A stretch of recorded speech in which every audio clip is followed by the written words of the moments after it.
অনেকের প্রতিদিন ২০ থেকে ২৫টা পর্যন্ত পরোটা বেলতে হয়। আজকের রেসিপিতে এমন একটা সহজ ট্রিক দেখিয়েছি যেটার জন্য লাগবে না কোনো বেলুন। বেলুন ছাড়াই খুব সহজেই আজকের পরোটা বানিয়ে নিতে পারবেন। ২০ থেকে ২৫টা পরোটা বানালেও আর কোনো ঝামেলা মনে হবে না। তো চলুন শুরু করি ঝটপট রেসিপিটা।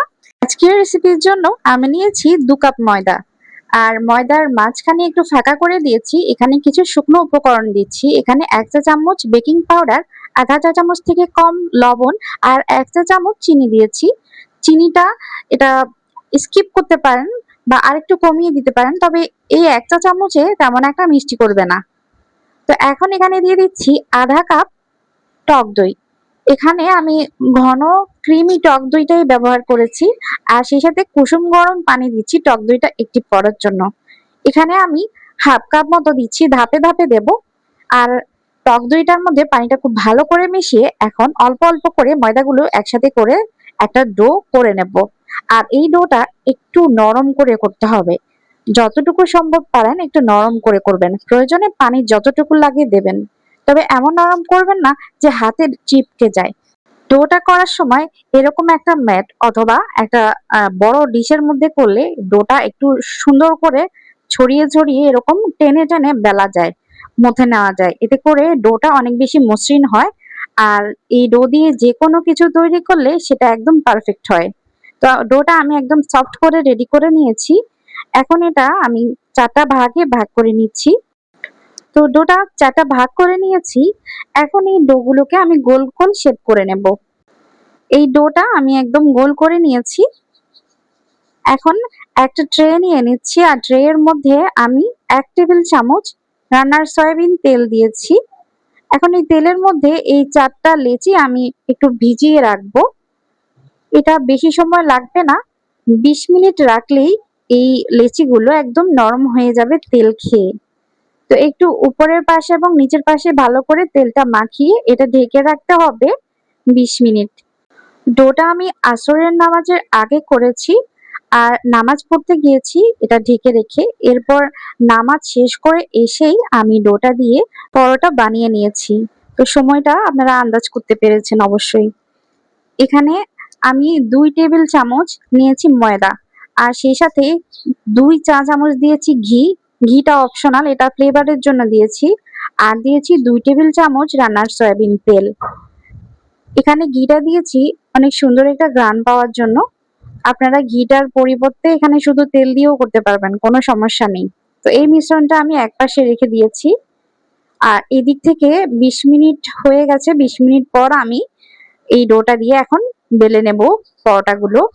আমি যে লেচিটা একদম নরম মনে হচ্ছে সেটাই নিচ্ছি আগে। আমি চাপ দিয়ে দিয়ে দেখছি কোনটা নরম হয়েছে। এটা যদি আপনারা আধা ঘন্টা বা ৪০ মিনিট পর্যন্ত একটু রেস্টে রাখেন তাহলে এটা দিয়ে কাজ করতে অনেক সহজ হয়ে যাবে। তো আমি মাত্র ২০ মিনিটেই এটা করে নিয়েছি। এখন একটা ডো যেটা একটু নরম হয়েছে আমি সেটা নিয়ে নিয়েছি। আর এভাবে হাতের সাহায্যে আমি টেনে টেনে এটা লম্বা পাতলা করে নেব গোল করে। ঠিক এভাবে করে। এটা করতে আসলে বেশি সময় লাগে না। পরোটাটা একদম পাতলা করেই আমি ছড়িয়ে দিয়েছি ম্যাটের মাঝে।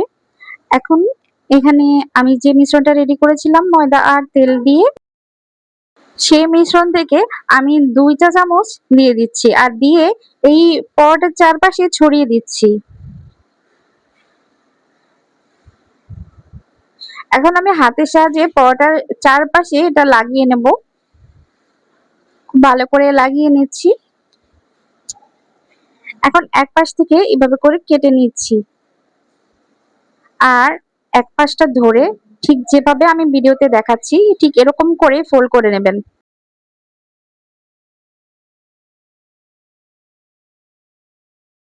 যখন এটা ফোল্ড করতে অসুবিধা মনে হবে ঠিক তখনই এক হাত দিয়ে মাঝখানে এরকম করে ধরে রাখবেন।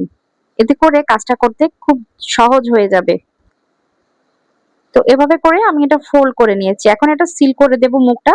খুব ভালো করে সিল করে দিচ্ছি। আর যে পাশে দিয়ে যে অংশটা জোড়া লাগানো হয়েছে সেটাও একটু সিল করে দিচ্ছি নিচ থেকে মুখ পর্যন্ত।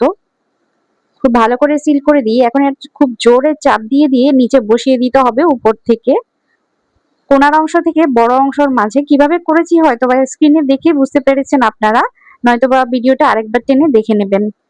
এখন যে তেল দিয়েছিলাম ১ টেবিল চামচ, সেই তেলের মধ্যে এই ডোটাও আবার ডুবিয়ে রাখবো। মানে একটু কিছুক্ষণ রেস্ট দেবো আরকি তেলের মাঝে। আর আরেকটা লিচি আমি ঠিক এভাবে করে বেলে নেব। সবগুলোই আমি এভাবে করে নিয়েছি অফ ক্যামেরায়। এখন যেটা সবার আগে করেছিলাম বা যেটা একটু নরম হয়েছে আমার কাছে মনে হচ্ছে তেল খেয়ে, সেটা নিয়ে নিচ্ছি। আর নিয়ে এটা ২ হাতের সাহায্যে একটু তালু দিয়ে একটু বেলে নিলেই হবে হাত দিয়ে। এভাবে করে আমি বেলে নিয়েছি এটা। আর সবগুলোই কিন্তু আমি অফ ক্যামেরায় এভাবে করে বেলে নেব হাত দিয়ে। তো এটা আমি এখন চুলায় চলে যাচ্ছি, ভেজে নেব। আপনারা চাইলে এটা তেল ছাড়াও ভাজতে পারেন, আবার তেল দিয়েও ভাজতে পারেন। তেল দিলে ফুলকো হবে, তেল না দিয়ে করলে এটা এরকম হবে। দুভাবেই কিন্তু এটা সফট থাকবে। আমি আপনাদের তেল ছাড়া এবং তেল দিয়ে দুটোই করে দেখাচ্ছি। এই পরোটার মধ্যে আমি কোনো তেল ব্যবহার করিনি, এটা এমনি শুকনো অবস্থায় আমি ঢেলে নিয়েছি। আর এখন আমি তেল দিয়ে দিচ্ছি আমার প্রয়োজন অনুযায়ী। পরোটা দিয়ে দিয়েছি। এখন এপাশ ওপাশ উল্টে এটা ভালোমতো মিডিয়াম হিটে রেখে ভেজে নিচ্ছি। তো আমি ২ টা পদ্ধতিতেই আপনাদের দেখিয়ে দিয়েছি। এখন আপনাদের ইচ্ছা, আপনারা যেভাবে ভেজে নেন, যেভাবে খেতে পছন্দ করেন সেভাবেই খেয়ে নিতে পারবেন। আমাদের আজকের এই সহজ এবং ইয়ামি পরোটার রেসিপিটা আপনাদের কেমন লেগেছে কমেন্ট করে জানাতে ভুলবেন না। আমি আপনাদের এটা ছিঁড়ে দেখাবো। এটা কতটা সফট হয়েছে এটা না দেখলে বুঝতে পারবেন না। এটা তো একটা সফট পরোটা। আমি এটা একটু লেচিগুলো বা লেয়ারগুলো একটু খোলার জন্য একটু হাত দিয়ে এভাবে করে দিচ্ছি। এটা আসলে গরম অবস্থায় করতে হয়, তো এটা তো ধরাই যাচ্ছিল না। তাই আমি কোনোভাবে এটা করে নিয়েছি। একটু হাত দিয়ে মচলে নিয়েছি আরকি। দেখেন এটা হাত দিয়ে কিন্তু এক হাত দিয়ে কিন্তু ছোট করে নেওয়া যাচ্ছে। আর লেয়ার গুলো কিন্তু দেখা যাচ্ছে। যেটা তেল ছাড়া করেছিলাম সেটাও দেখিয়ে দিচ্ছি। এই যে ১ম টা আমি তেল ছাড়া করেছিলাম। এটা আমরা যথেষ্ট তেল দিয়ে তৈরি করেছি, তাই আর এক্সট্রা করে তেলও দিতে হয় না। একদম সফট তেল ছাড়াও। এটা কিন্তু ২-৩ দিন পর্যন্ত এরকমই সফট থাকবে যদি ভেজে রেখে দেন। আমি একটা ছিঁড়ে দেখাচ্ছি। দেখেন এটা কতটা নরম দেখাচ্ছে আর খেতেও অসম্ভব মজাদার ছিল। আপনারা আপনাদের পছন্দের যেকোনো কিছুর সাথে এই পরোটা এনজয় করতে পারেন। তো আজকের মতো আল্লাহ হাফেজ। ভিডিওটি এ পর্যন্ত দেখার জন্য অনেক ধন্যবাদ।